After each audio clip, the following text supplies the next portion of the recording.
कहीं जासूस तो नहीं चार बच्चों की ये पाकिस्तानी माँ जो हिंदुस्तानी लड़के के प्यार में पागल होकर अपने बच्चों के साथ दौड़ी चली आई है। ये सवाल वो पड़ोसी आपस में पूछ रहे हैं जहाँ ये महिला अपने चार बच्चों और हिंदुस्तानी पति के साथ रह रही थी। अभी ठीक से वक्त भी कहाँ गुजरा था। बताते हैं कि बमुश्किल 50 दिन ये पाकिस्तानी महिला अपने पति के साथ गुजार पाई थी, तभी ईद आ गई और हिंदुस्तानी हिंदू पति के साथ ईद मनाना उसे भारी पड़ गया।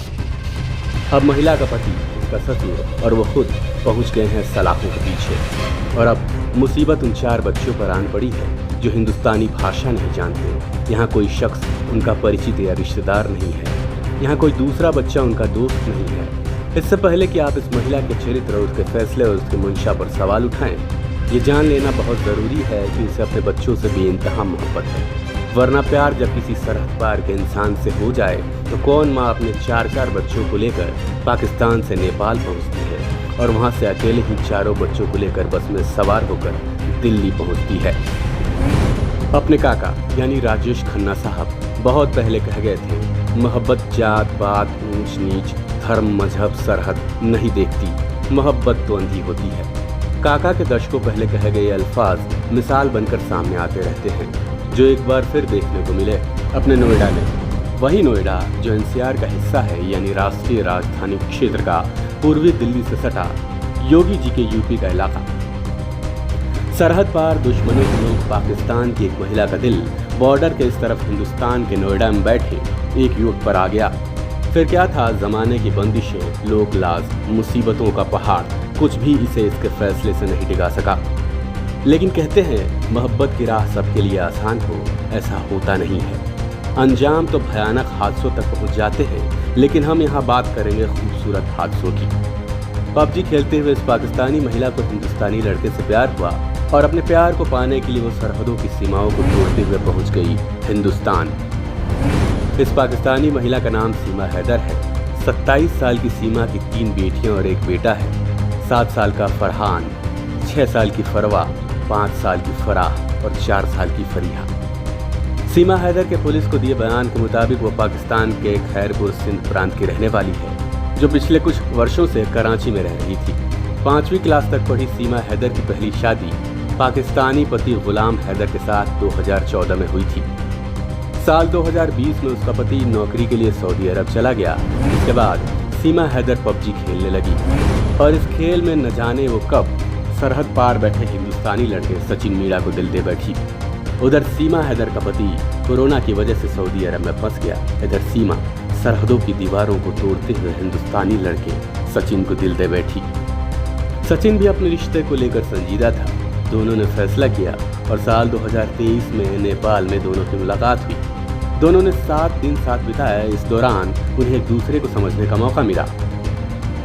नेपाल में मीणा और हैदर ने शादी का फैसला किया, लिहाजा सीमा ने भारत आने का फैसला किया।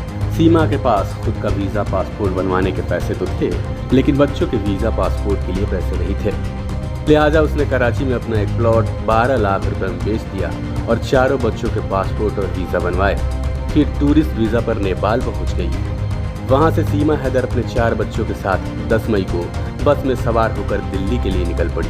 रास्ते में लाइव वीडियो चैट के जरिए सचिन से जुड़ी रही और इस तरह वो दिल्ली पहुंच गई, जहां से सचिन उसे नोएडा ले आया और किराए के मकान में पति पत्नी के तौर पर रहने लगे। इस दौरान सचिन मीणा के पिता को सीमा हैदर और उसके बेटे सचिन की पूरी कहानी पता चली, जिसके बाद सचिन के पिता ने दोनों को शादी कर लेने की सलाह दी और यहीं से शुरू हुआ मोहब्बत में दर्द का सिलसिला। पिता की सलाह पर सचिन और सीमा हैदर ने एक वकील से संपर्क किया और अपनी शादी की बात उसके सामने रखी।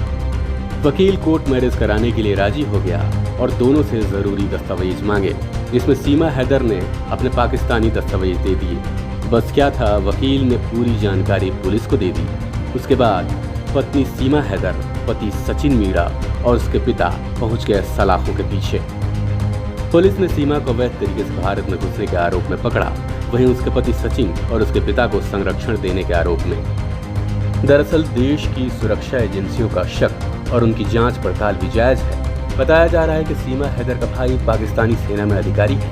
ऐसे में जांच पड़ताल पर सवाल उठाना ठीक नहीं है, लेकिन इंसानियत कहती है कि उन 4 बच्चों की कोई खता नहीं जिन्हें उनकी माँ नोएडा में घर से बाहर नहीं निकलने देती थी, पड़ोसियों के बच्चों के साथ खेलने नहीं देती थी। पिता सचिन अपने राज छुपाने के लिए इन छोटे छोटे मासूम बच्चों को वहशियों की तरह डांटता था, लेकिन भाषाई अलगाव की वजह से बच्चों ने सारा भेद खोल दिया। वो दिन ईद का था जब बच्चों के जिद पर माँ ने सारी तैयारियां की। पिता ने नए कपड़े सिलवाए और छत पर पूरा परिवार जश्न मनाने के लिए इकट्ठा हुआ, जिसके बाद पड़ोसियों ने इसकी सूचना पुलिस को दे दी और बताया कि ये जो महिला है उसकी भाषा हिंदुस्तानी नहीं है। बच्चे भी उसी की जुबान बोलते हैं। न माँ घर से बाहर निकलती है और न बच्चों को बाहर निकलने देती है। हालांकि सचिन ने पड़ोसियों को लाख समझाया कि कश्मीर का होने की वजह से भाषाई विविधता है, लेकिन पड़ोसियों ने एक न सुनी। ऊपर से वकील, दोनों की सूचना पर ये तीनों अब सलाखों के पीछे हैं और चारों बच्चे अपना बचपना, जवानी, बुढ़ापा और अपनी अज्ञानता का दर्द झेलने को मजबूर है।